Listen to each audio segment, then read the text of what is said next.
Looks like it's going 100 when it's standing still.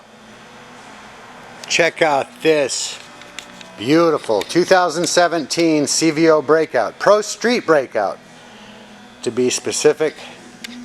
CVO, so it's got the 110 cubic inch V-twin engine, mated to a 6-speed transmission, and holy cow, under 1,000 miles. Well, that explains why it's in such great shape.